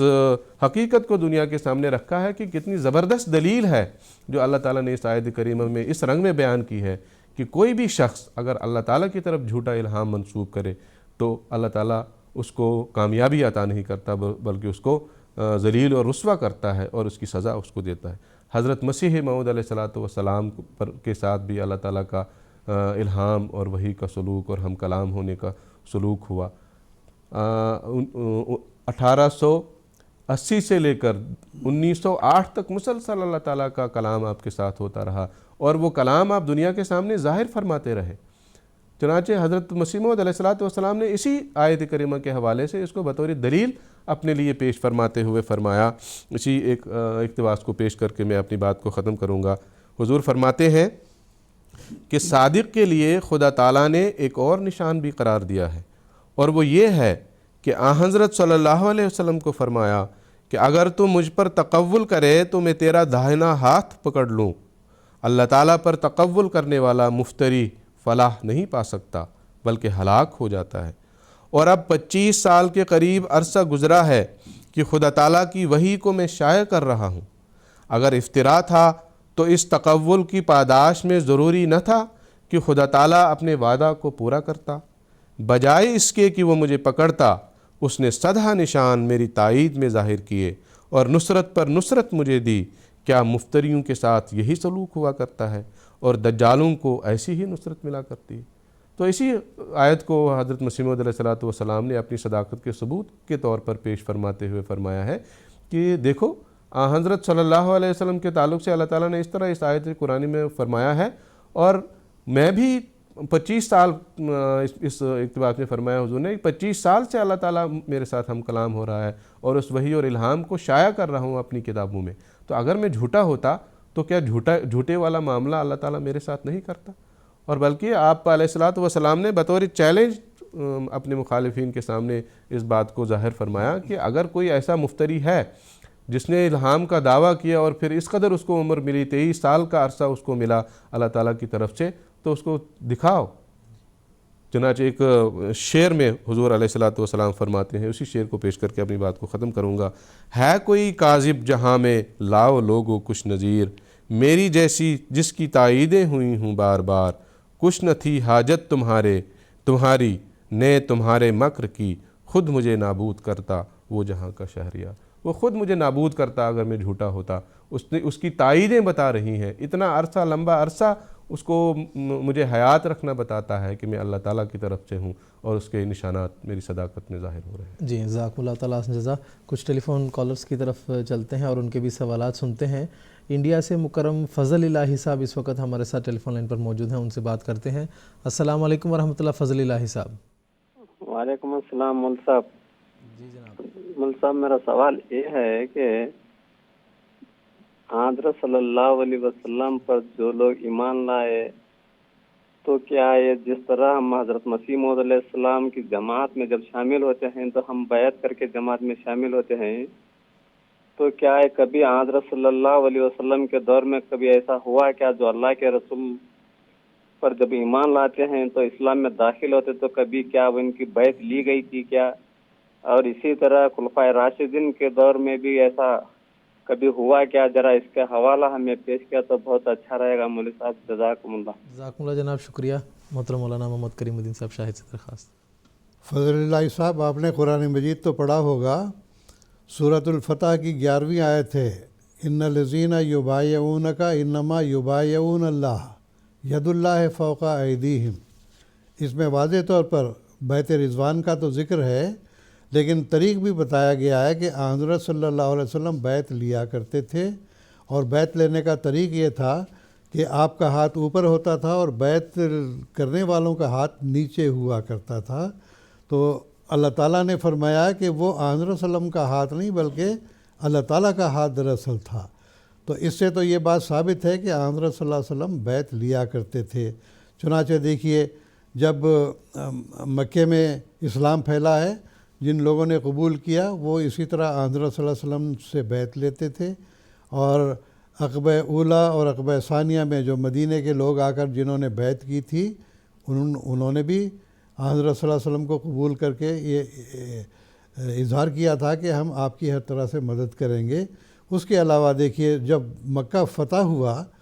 تو اس وقت حضرت صلی اللہ علیہ وسلم نے بھی اجتماعی طور پر لوگوں کی بیعت لی تھی. چنانچہ جب عورتوں کی بیعت لینے لگے ہیں تو اس وقت آتا کہ ہندہ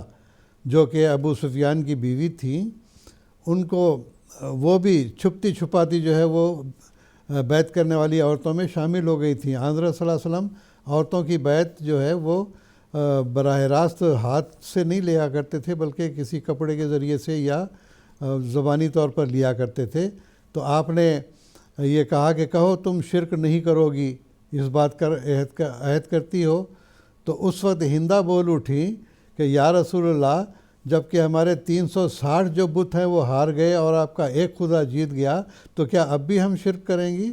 تو بہرحال بہت سارے شواہد ایسے ہیں کہ جس سے معلوم ہوتا ہے کہ حضرت صلی اللہ علیہ وسلم بیعت لیا کرتے تھے، اور یہی وہ طریق تھا کہ جس کے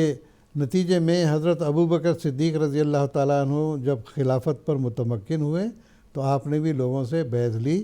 اور اس کا ایک ثبوت یوں بھی ملتا ہے، بعض لوگ اعتراض کرتے ہیں کہ حضرت علی نے کچھ دن بیعت نہیں کی تھی،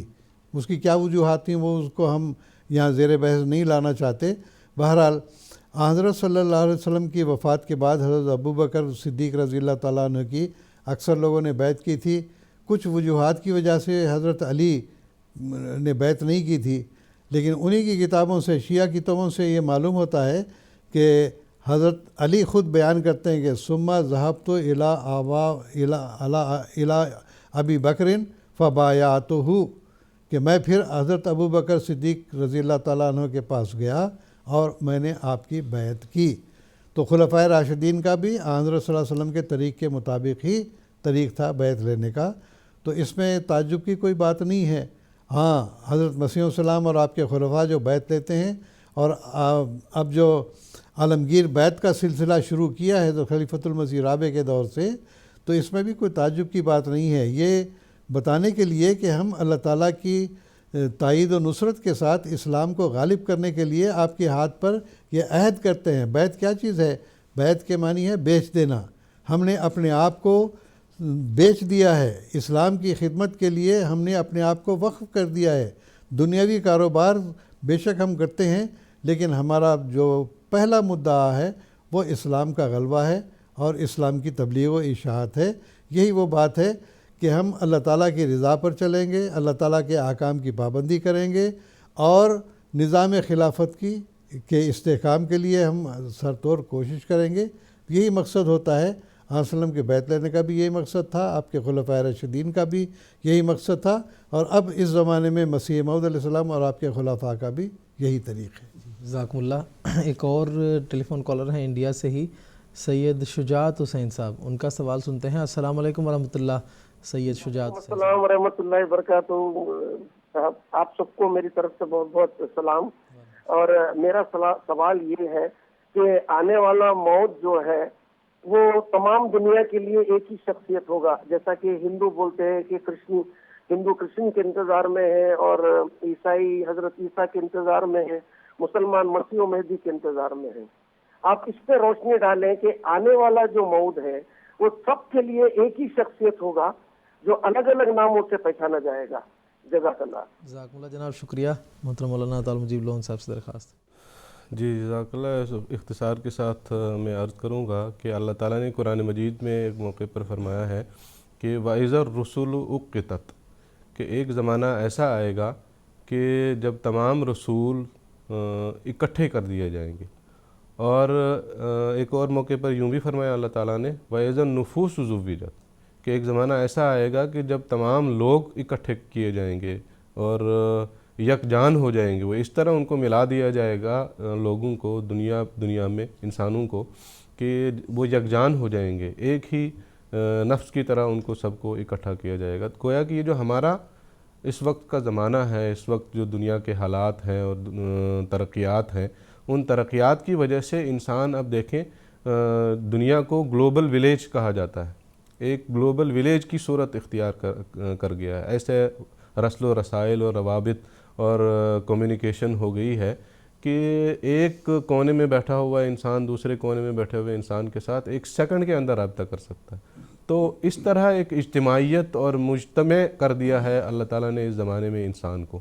تو ایسے زمانے کے لیے ہی اللہ تعالیٰ نے پھر قرآن مجید کی اس آیت میں فرمایا، جیسا کہ میں نے ابھی عرض کیا، اللہ تعالیٰ نے فرمایا کہ وَإِذَا الرُّسُلُ أُقِّتَتْ، یہ ایسا زمانہ ہوگا کہ جب تمام رسولوں کو اکٹھا کیا جائے گا، جس طرح ساری انسانیت کو اکٹھا کیا جائے گا۔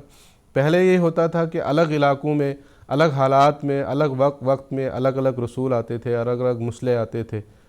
کیونکہ بالکل الگ الگ حالات ہوتے تھے لوگوں کے، بالکل مختلف۔ ایک علاقے کے لوگوں کو دوسرے علاقے کے لوگوں کا پتہ نہیں ہوتا تھا، یہاں تک کہ ایک علاقے کے لوگ یہ مانتے تھے، یہ تصور کرتے تھے کہ دنیا ہے ہی اتنی سی جس دنیا میں ہم بس رہے ہیں، اور دوسری دنیا کا ان کو کوئی علم ہی نہیں تھا۔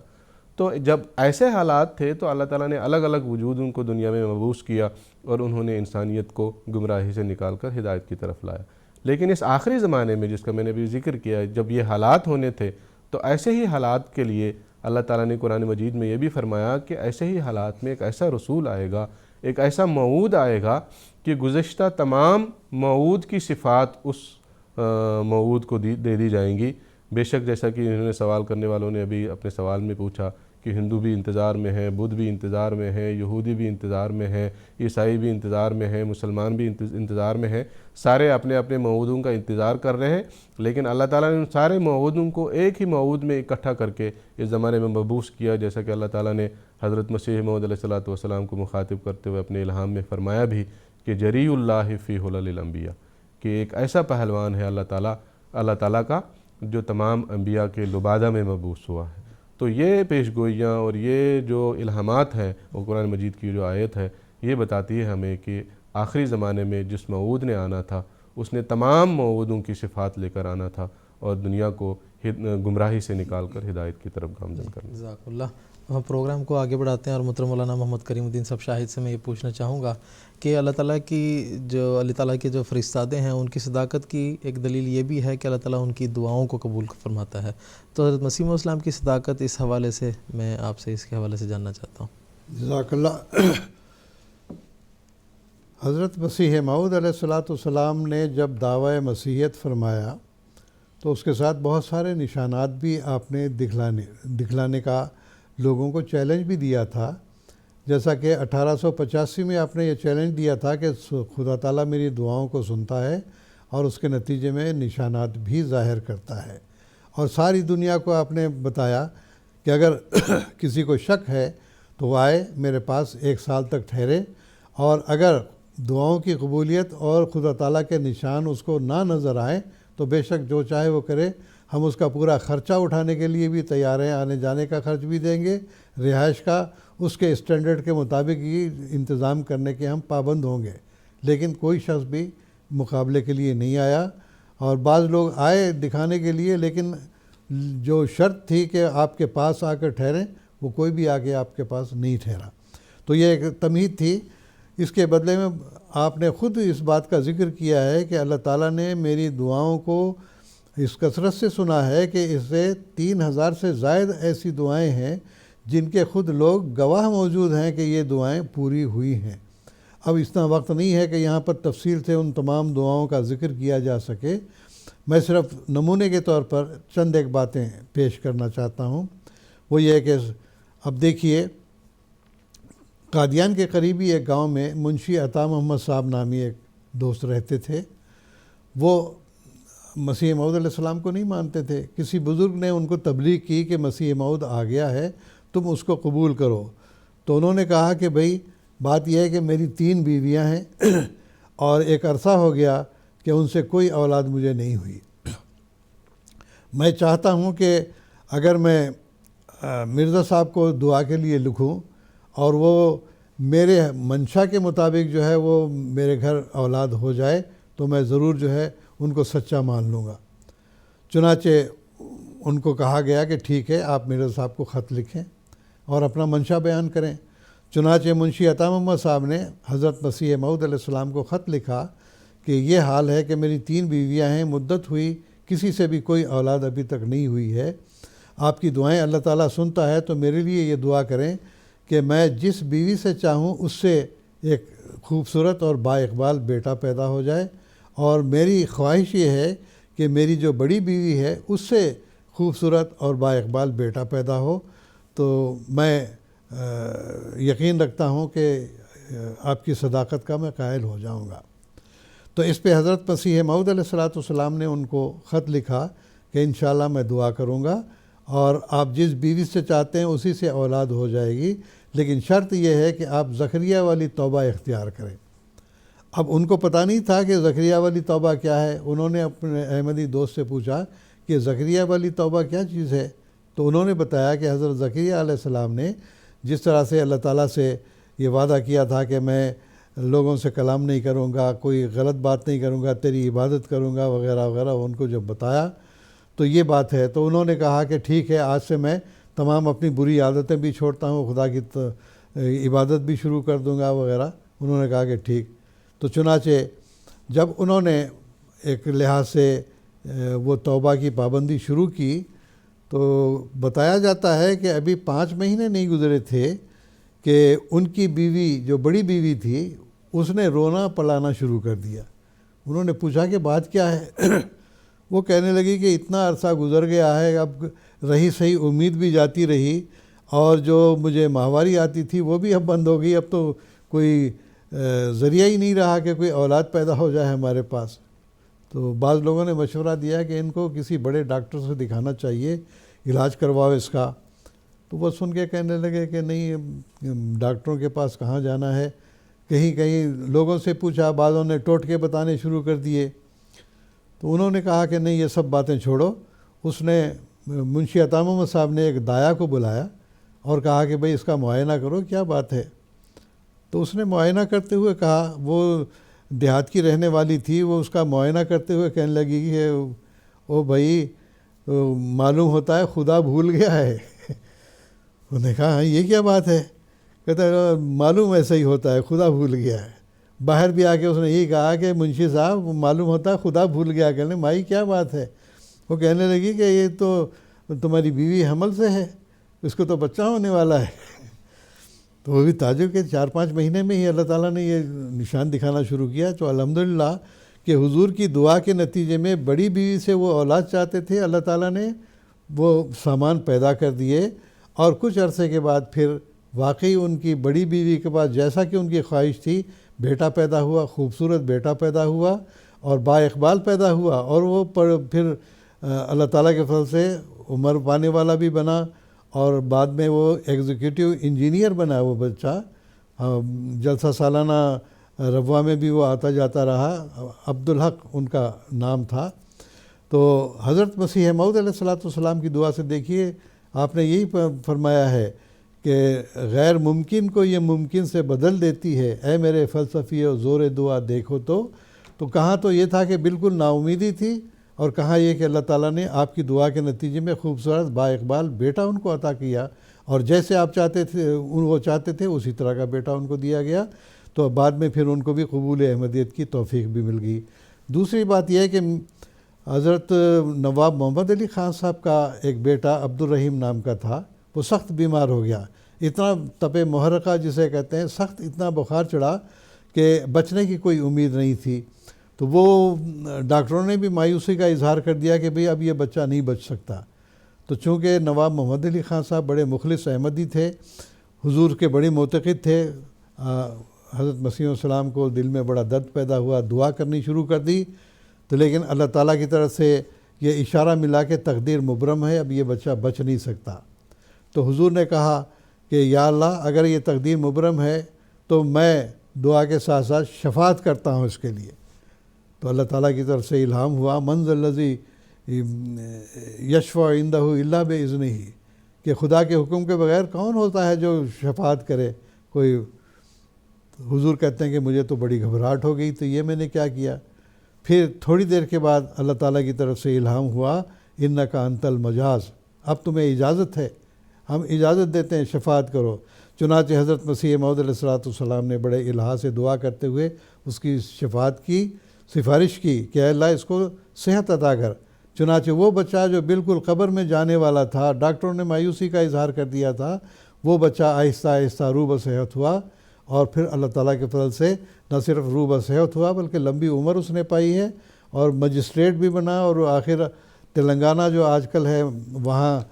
کافی عرصے تک جو ہے وہ مجسٹریٹ کے فرائض سر انجام دیتا رہا۔ ہم نے بھی ان کو دیکھا ہوا ہے، قادیان آئے ہوئے تھے۔ تو بہرحال یہ بھی قبولیت دعا کا ایک بڑا نشان تھا۔ ایک اور نشان بیان کر کے میں اپنے اس بیان کو ختم کروں گا، جو کہ ایک طبی لحاظ سے بھی جو ہے آج کل کے لحاظ سے بھی بڑا نشان ہے۔ وہ یہ کہ عبد الکریم نامی ایک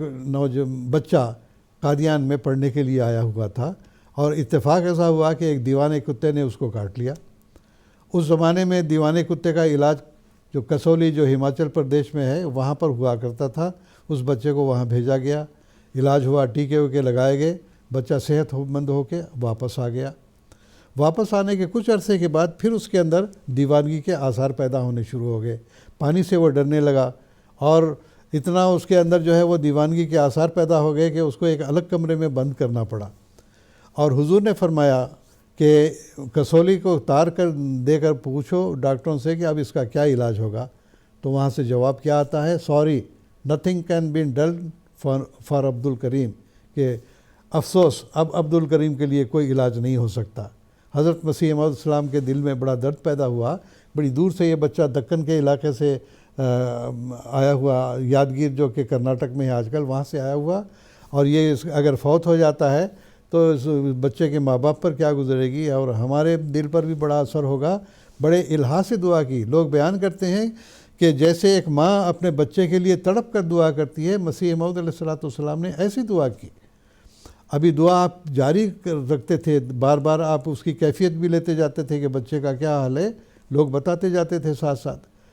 کچھ ہی عرصہ گزرا تھا کہ وہ بچے نے کہا کہ مجھے پانی دو، جبکہ بچہ پانی سے ڈرتا تھا، اور اس نے کہا کہ اب مجھے پانی سے ڈر نہیں لگتا، وہ پانی لاؤ، میں وضو کرتا ہوں، نماز پڑھوں گا، اور اس کے بعد وہ آثار دیوانگی کے جاتے رہے۔ تو یہ طبی دنیا میں ایک ایسا معجزہ ہے کہ آج جب کہ میڈیکل سائنس اتنی ترقی کر چکی ہے کہ بہت ساری بیماریوں کا علاج انہوں نے کھوج لیا ہے، لیکن آج بھی میڈیکل سائنس یہ کہتی ہے کہ دیوانہ کتا جس کو کاٹ لے، علاج ہونے کے بعد وہ ٹھیک ہو جائے اور پھر دوبارہ اس پہ اٹیک ہو جاتا ہے، اس کا آج بھی کوئی علاج نہیں ہے۔ تو یہ ایک معجزہ ہے کہ مسیح موعود علیہ السلام کی دعا کے نتیجے میں اس بچے کو جو بالکل دیوانگی کے عالم میں دوبارہ جب اس کا اٹیک ہوا ہے، اس کے بچنے کے کوئی آثار نہیں تھے، محض اور محض مسیح موعود علیہ السلام کی دعا کے نتیجے میں اس کو شفا ملی، ایک لمبی عمر اس نے پائی اور صاحب اولاد ہوا، اور اللہ کے فضل سے اس کا ایک پوتا یہاں پر بھی، بشارت حیدر نام ہے ان کا، اور وہ نظارت اصلاح و ارشاد میں جو ہے باقاعدہ خدمت کرتے ہوئے ریٹائر بھی ہو چکے ہیں اب وہ۔ تو یہ اللہ تعالیٰ کا ایک بڑا معجزہ اور نشان ہے، یہ ثبوت ہے اس بات کا کہ مسیح موعود علیہ السلام اللہ تعالیٰ کی طرف سے تھے، اللہ تعالیٰ آپ کی دعاؤں کو سنتا تھا، اور یہ آپ کی صداقت کی ایک عظیم نشانی ہے کہ اللہ مخلصین کی دعاؤں کو سنتا ہے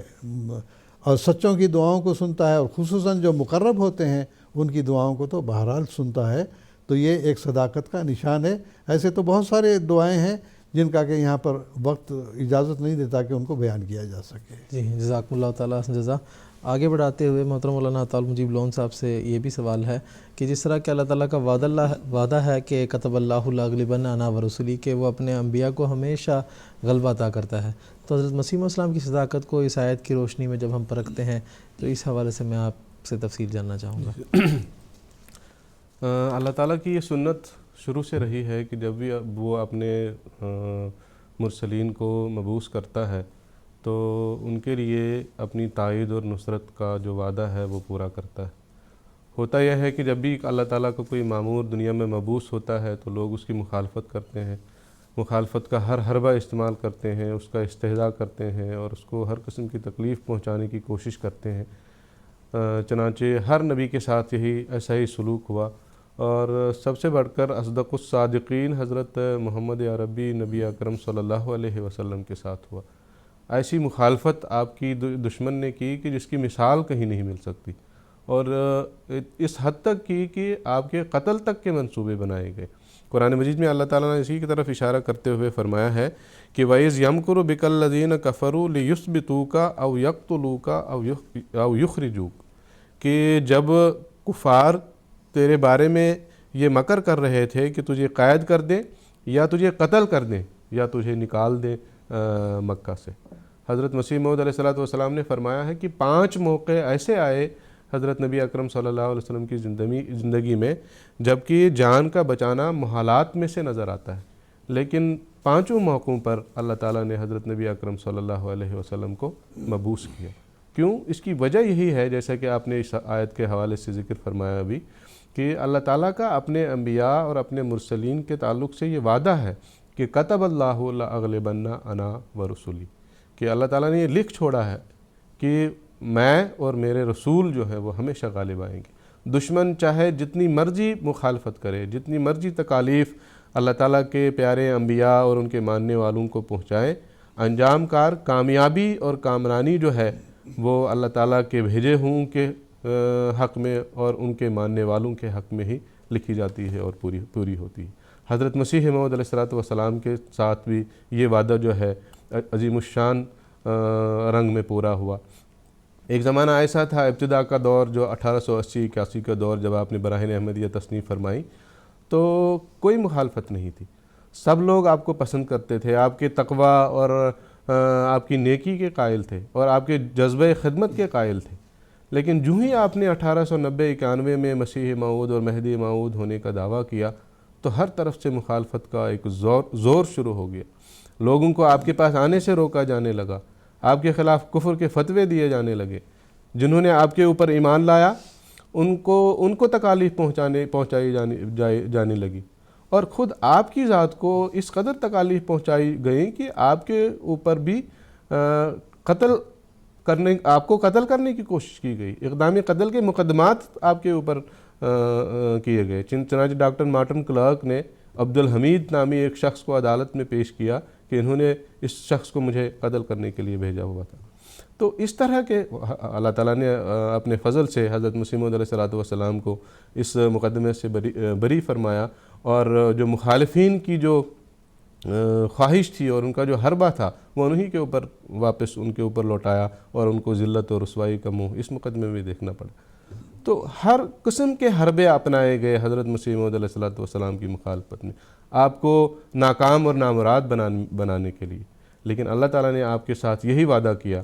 کہ آپ کو مخاطب کرتے ہوئے اللہ تعالیٰ نے الہاماً فرمایا کہ یعصمک من الناس، اللہ تعالیٰ تجھے ان لوگوں سے، ان دشمنوں سے بچائے گا۔ اور پھر یہ آیت کتب اللہ لاغلبن انا ورسلی، یہ بھی الہام کیا اللہ تعالیٰ نے حضرت مسیح موعود علیہ السلام کے اوپر، یہ بیان کرنے کے لیے، یہ بتانے کے لیے کہ دشمن چاہے جتنا مرضی زور لگائے وہ کبھی بھی کامیاب نہیں ہو سکتا، اور تیرے حق میں بھی میرا یہ وعدہ پورا ہو کر رہے گا کہ میں اور میرے رسول غالب ہو کر رہتے ہیں اور غالب ہونے والے ہیں۔ چنانچہ پھر ہم دیکھتے ہیں کہ ایک طرف تو لوگ آپ کی آواز کو دبانا چاہتے تھے، لیکن دوسری طرف اللہ تعالیٰ نے آپ کو یہ وعدہ دیا کہ میں تیری تبلیغ کو زمین کے کناروں تک پہنچا دوں گا۔ اب دیکھتے ہیں، اب اللہ تعالیٰ کے فضل سے اب آپ کی آواز دنیا کے 212 ممالک میں پہنچ چکی ہے، اور آپ کی جماعت کے لوگ وہاں موجود ہیں۔ پھر لوگ آپ کے خلاف کفر کے فتوے دیتے تھے، اور اس کا مقصد یہ ہوتا تھا کہ لوگ بدظن ہو جائیں، آپ کے پاس نہ آئیں اور آپ کے دعویٰ کو قبول نہ کریں اور آپ کی جماعت میں شامل نہ ہوں۔ لیکن اب اللہ تعالیٰ کے فضل سے، جیسا کہ میں نے بھی عرض کیا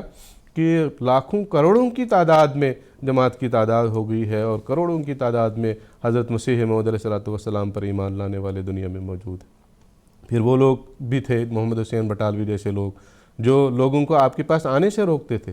لیکن ہم دیکھتے ہیں تاریخ ہمیں بتاتی ہے کہ ہزاروں کی تعداد میں لوگ آپ کے پاس آتے تھے اور آپ کی صحبت سے فیض حاصل کرتے تھے اور استفادہ حاصل کرتے تھے، اور کونوا مع الصادقین کی آیت پر عمل کرتے ہوئے اس فیض سے حصہ حاصل کرتے تھے، ان انوار اور برکات سے حصہ حاصل کرتے تھے جو انوار اور برکات اللہ تعالیٰ کی طرف سے حضرت مسیح موعود علیہ السلام پر نازل ہوتے تھے۔ کیونکہ وقت مختصر ہے، میں اسی پر اکتفا کرتے ہوئے آخر میں حضرت مسیح موعود علیہ السلام کا اسی سلسلے میں ایک بصیرت افروز اقتباس پیش کر کے اپنی بات کو ختم کروں گا۔ حضور فرماتے ہیں، جب سے خدا نے آسمان اور زمین کو بنایا کبھی ایسا اتفاق نہیں ہوا کہ اس نے نیکوں کو تباہ اور ہلاک اور نیست و نابود کر دیا ہو،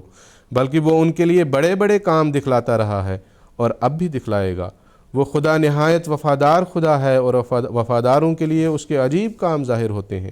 دنیا چاہتی ہے کہ ان کو کھا جائے، اور ہر ایک دشمن ان پر دانت پیستا ہے، مگر وہ جو ان کا دوست ہے ہر ایک ہلاکت کی جگہ سے ان کو بچاتا ہے، اور ہر ایک میدان میں ان کو فتح بخشتا ہے۔ کیا ہی نیک طالع وہ شخص ہے جو اس خدا کا دامن نہ چھوڑے۔ ہم اس پر ایمان لائے، ہم نے اس کو شناخت کیا۔ تمام دنیا کا وہی خدا ہے جس نے میرے پر وحی نازل کی، جس نے میرے لیے زبردست نشان دکھلائے، جس نے مجھے اس زمانے کے لیے مسیح موعود کر کے بھیجا۔ اس کے سوا کوئی خدا نہیں، نہ آسمان میں نہ زمین میں۔ تو اسی پر اکتفا کرتے ہوئے کشتی نوح کا روحانی خزائن جلد 13 کا یہ حوالہ ہے۔ اس سے ہمیں پتہ لگتا ہے کہ کس طرح اللہ تعالیٰ نے آپ کی ہر وقت ہر لمحہ تائید و نصرت کی، اور مخالفین کی جو دشمنی ہے وہ انہی پر لوٹائی اور انہی کو ذلیل اور رسوا کیا، اور آپ کو کامیابی اور کامرانی عطا فرمائی۔ جزاکم اللہ تعالیٰ جزا۔ آخر پر محترم مولانا محمد کریم الدین صاحب شاہد سے یہ بھی پوچھنا چاہیں گے کہ حضرت مسیح السلام کے جو مخالفین تھے ان کا عبرتناک انجام ہوا ہے، جو کہ آپ علیہ السلام کی صداقت کا ایک دلیل ہے، تو اس حوالے سے آپ سے میں مزید تفصیلات سننا چاہوں گا۔ وقت بہت مختصر ہے،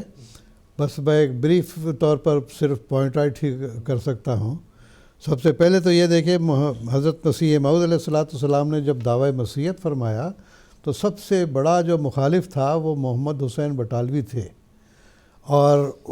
جب براہین احمدیہ لکھی تھی حضرت مسیح السلام نے تو انہوں نے اشاعت السنہ کے 200 صفحات پہ آپ کی تعریف بھی کی تھی،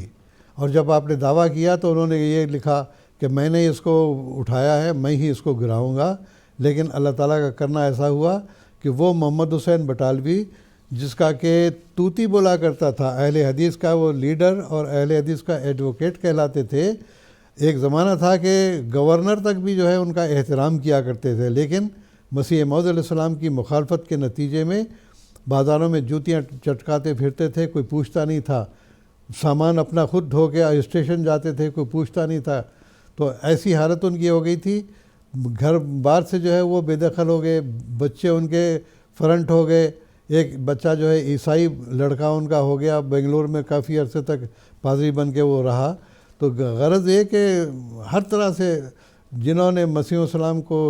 کی تکذیب کی تھی، کفر کے فتوے دیے تھے، اللہ تعالیٰ نے ذلیل و رسوا کیا. دوسرا یہ کہ آریہ سماجیوں میں سے پنڈت لیکھ رام حضرت صلی اللہ علیہ وسلم کے خلاف بہت بدزبانی کیا کرتے تھے. مسیح موعود علیہ السلام نے دعا کی اور اس کے نتیجے میں آپ کو الہام ہوا اجل جسد لہو خوار لہو نصب و عذاب، کہ یہ تو ایک گوسالہ سامری کا بچڑا ہے، اس کا خالی بھاں بھاں کی آواز آتی ہے، اس کے لیے تو عذاب مقدر ہے. چنانچہ آپ نے فرمایا کہ 6 سال کے عرصے کے اندر جو ہے اس کی جو ہے ہلاکت مقدر ہے. آپ نے رویا بھی دیکھا تھا. چنانچہ 6 مارچ 1897 کو وہ ایک ایسے آدمی کے ہاتھ سے قتل ہوا جو کہ آریہ سماج میں داخل ہونے کے لیے آیا تھا. مسیح السلام نے لکھا ہے کہ جس کی دعا سے دیکھو آخر لیکھو مرا تھا کٹ کر، ماتم پڑا تھا گھر گھر، وہ میرزا یہی ہے. اسی طرح سے ڈاکٹر الیگزینڈر ڈوئی امریکہ میں اپنے آپ کو مسیح کا نمائندہ بلکہ خود مسیح کے ہم پلہ سمجھتا تھا. مسیح موعود علیہ السلام نے اس کو بھی چیلنج کیا تھا اور کہا تھا کہ اگر تم واقعی سچے ہو تو میرے ساتھ مباہلہ کر لو، لیکن وہ تیار نہیں ہوا. اور مسیح السلام نے فرمایا کہ آخرکار یہ حسرت سے مرے گا. چنانچہ الیگزینڈر ڈوئی کا بھی آج ہی کی بات ہے کہ اس نے جو زائن یا سیہون نام کا شہر آباد کیا تھا، اس میں اس کی عزت ختم ہو گئی، زناکار وہ ثابت ہوا، بچے چھوڑ گئے، بیوی چھوڑ گئی، بہت ذلت کے ساتھ وہ مرا ہے. تو یہ بھی ایک بڑا نشان تھا جو عیسائیوں کے لیے نشان تھا. اسی طرح سے دیکھیں رشید احمد گنگوہی، انہوں نے بھی جو ہے انکار کیا تھا اور ساتھ مخالفت بھی کی تھی. پہلے اندھے ہوئے، پھر اس کے بعد سانپ نے ڈس لیا ان کو. مولوی عبدالعزیز صاحب، مولوی محمد صاحب لدھیانوی، رسول بابا امرتسری، چراغ دین جمونی، یہ سب کے سب تعاون سے ہلاک ہوئے ہیں. زین العابدین، مولوی فاضل منشی فاضل، مولوی عبدالرحمن محی الدین لکھوکے والے، غلام دستگیر قصوری، سعد اللہ لدھیانوی، حکیم محمد شفیع سیالکوٹی، یہ سب کے سب تعاون کے ذریعے سے ہلاک ہوئے جو آپ کے مخالفین تھے. آخر میں مرزا احمد بیگ اور عبداللہ آتھم کے بارے میں مختصر بات یہ ہے کہ مسیح موعود علیہ السلام نے پیشگوئی کی تھی کہ دیکھو مرزا احمد بیگ جو اسلام اور قرآن مجید کی ہتک کرنے والے تھے، ان کو آپ نے صحیح اسلام کی طرف لانا چاہا، لیکن آپ نے رشتہ مساہرت جوڑنا چاہا تھا تاکہ سنبھل جائیں، لیکن وہ نہیں مانے. آپ نے پیشگوئی کی تھی کہ اگر اپنی بیٹی کا نکاح یا کسی اور سے کر دے گا تو 3 سال کی مدت میں یہ مر جائے گا. تو چنانچہ ابھی 6 مہینے کا عرصہ نہیں گزرا تھا کہ وہ مر گیا، اور اس کے نتیجے میں جو ہے آخرکار اس کی تمام اولاد جو ہے احمدی ہو گئی اللہ تعالیٰ کے فضل سے. تو بہرحال نشانات تو بے شمار ہیں جو مخالفین کی ہلاکت سے متعلق ہیں. اگر کوئی سوچے سمجھے تو اس کے لیے صداقت کی راہ کھل سکتی ہے. جی جزاک اللہ تعالیٰ جزا. تو ناظرین اس کے ساتھ آج کا ہمارا یہ ایپیسوڈ ختم ہوا چاہتا ہے. تو آخر پر میں سیدنا حضرت اقدس مسیح موعود السلام کا ایک اقتباس آپ کی خدمت میں پیش کرنا چاہوں گا، جس میں حضور فرماتے ہیں، میں بڑے دعوے اور استقلال سے کہتا ہوں کہ میں سچ پر ہوں، اور خدائے تعالیٰ کے فضل سے اس میدان میں میری ہی فتح ہے، اور جہاں تک میں دوربین نظر سے کام لیتا ہوں تمام دنیا اپنی سچائی کے تحت اقدام دیکھتا ہوں، اور قریب ہے کہ میں ایک عظیم الشان فتح پاؤں، کیونکہ میری زبان کی تائید میں ایک اور زبان بول رہی ہے، اور میرے ہاتھ کی تقویت کے لیے ایک اور ہاتھ چل رہا ہے جس کو دنیا نہیں دیکھتی مگر میں دیکھ رہا ہوں. تو ناظرین، کتاب شہادت القرآن کے حوالے سے 4 ایپیسوڈز پر مشتمل جو سیریز ہم آپ کی خدمت میں لے کر حاضر ہوئے تھے، آج اس سیریز کا یہ اختتامی ایپیسوڈ تھا. ہمارا اگلا ایپیسوڈ مرخہ 16 مارچ کو جرمنی اسٹوڈیوز سے آپ کی خدمت میں لائیو پیش کیا جائے گا، اور یہ جو ہے GMT کے مطابق سحر کے 4 بجے آپ کی خدمت میں لائیو پروگرام آپ کی خدمت میں پیش کیا جائے گا. پھر 4 ایپیسوڈز پر مشتمل سیریز کے ساتھ ہم آپ کی خدمت میں حاضر ہونے کی امید کے ساتھ آپ سے اس وقت اجازت لیتے ہیں. السلام علیکم ورحمۃ اللہ وبرکاتہ. آؤ لوگوں کہ یہی نور خدا پاؤ گے، لوٹ